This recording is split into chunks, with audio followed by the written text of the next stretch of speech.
이번 주는 하예이 사라 주간입니다. 지난주 그리고 그가 나타나셨다라는 바에라를 지나고 사라의 삶, 사라의 일생이라는 하예이 사라 포션을 맞이했습니다. 레크레카 주간 하나님이 아브라함을 부르셨고 창세기 13장 14절에서 보이는 땅을 내가 너와 내 자손에게 주리니 영원히 이르리라 라고 하셨는데 하예이 사라에 이르기까지 아브라함에게는 자신의 소유가 된 땅이 없었습니다. 그런데 사라가 죽은 후에 아브라함이 헷 족속에게서 매장지를 사며 막벨라 굴과 그 주위 모든 밭이 아브라함의 첫 소유의 땅이 됩니다. 가나안에는 이미 살고 있던 7 족속이 있었습니다. 그들 중 헷 족속의 땅이 아브라함의 첫 번째 소유가 됩니다. 헷은 공포, 두려움, 굴복시키다의 의미를 갖습니다. 이름만 들어도 만만치 않은 이들의 땅이었음을 알 수 있습니다. 이 헷 족속의 땅이 처음으로 아브라함의 소유가 됩니다. 이 구절을 읽을 때 저는 지난주 포션인 바에라에서 창세기 22장이 떠올랐습니다. 창세기 22장 12절 사자가 이르시되 그 아이에게 내 손을 대지 말라 그에게 아무 일도 하지 말라 내가 내 아들 내 독자까지도 내게 아끼지 아니하였으니 내가 이제야 내가 하나님을 경외하는 줄을 아노라. 여호와를 경외하는 것은 야레입니다. 야레는 두려움입니다. 하나님을 두려워하는 것이 여호와를 경외하는 것입니다. 그러나 때때로 우리는 여호와보다 더 두려워하는 것들이 있습니다. 하나님이 아브라함을 모리아로 부르십니다. 이스라엘에 갔을 때 모리아 산까지 아브라함이 이삭과 함께 걸었던 곳을 내려다본 적이 있습니다.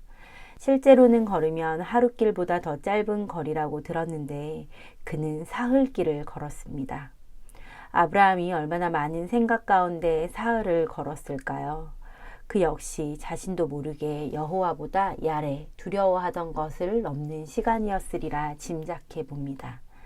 아브라함이 들인 아들은 애굽에서 내 맘대로 살고 싶던 바로의 장자도 아니었고 하나님을 따르면서 동시에 육신의 삶도 내린 이스마엘도 아니었고 할례를 행하며 하나님의 언약을 내린 아들 이삭이었습니다. 아브라함에게 이삭은 노년에 얻은 귀한 아들일 뿐 아니라 주님을 따르며 언약을 성취하는 삶을 살겠다고 애썼던 그 모든 것의 상징이 아니었을까 생각해 봅니다. 그 아들을 아브라함은 드립니다. 그러자 여호와의 천사가 말을 합니다. 내가 이제야 내가 하나님을 경외하는 줄을 아노라. 자신의 두려움을 넘어 여호와를 경외함에 이른 아브라함에게 하나님이 약속하셨던 가나안에서의 처음으로 땅을 얻게 하신 것이 바로 헷 족속의 땅입니다.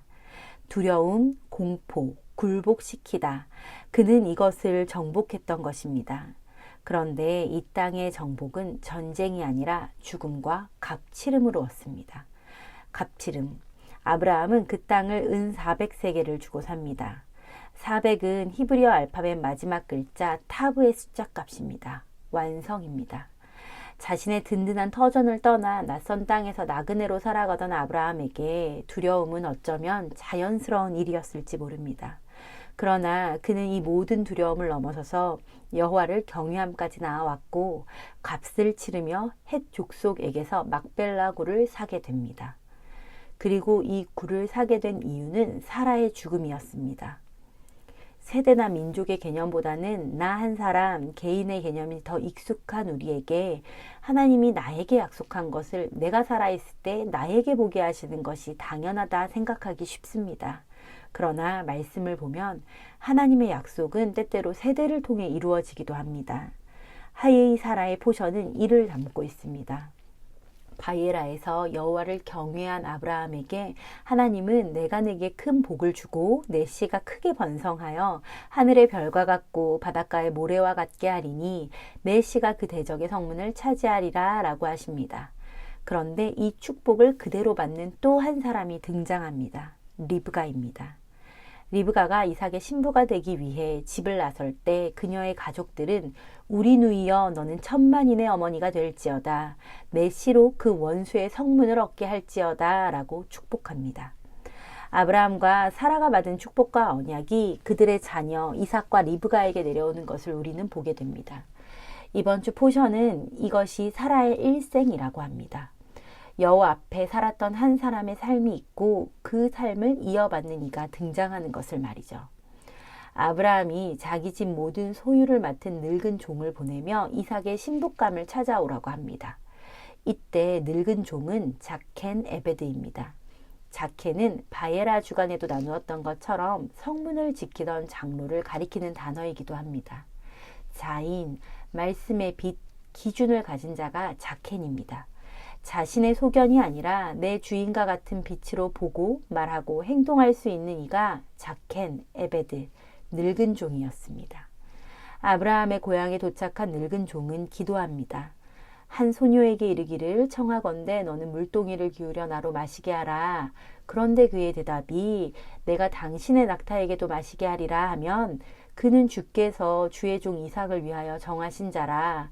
이로 말미암아 주께서 내 주인에게 은혜 베푸심을 내가 알겠나이다.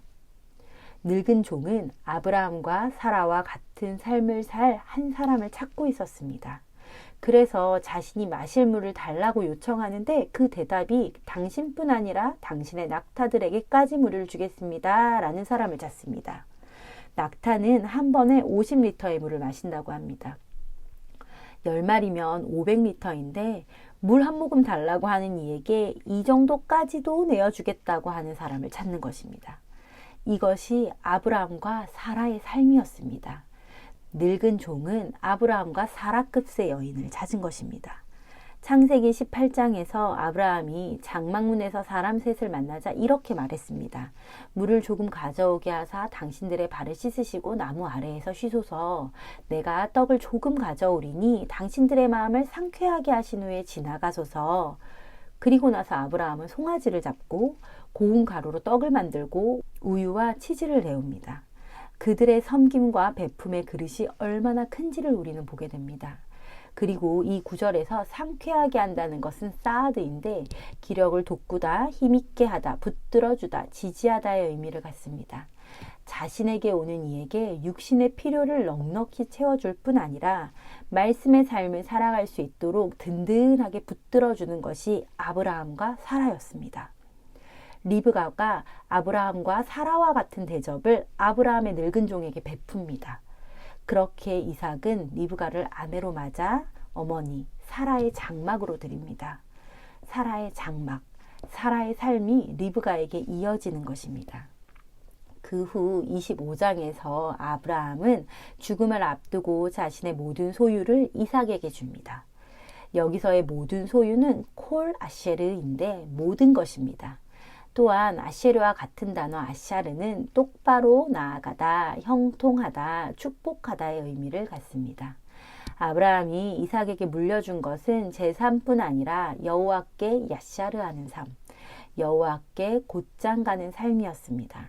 그리고 아브라함은 175세에 죽어 자기 열조에게로 돌아갔다고 합니다. 75세에 레크레카, 본토 친척 아비집을 떠나 너에게로 걸어가라 명령하신 하나님을 따른 삶이 175세에 마무리됩니다. 100년의 시간을 하나님과 함께 아브라함은 걸었습니다. 100은 알파벳 쿠프의 숫자값입니다. 소망입니다.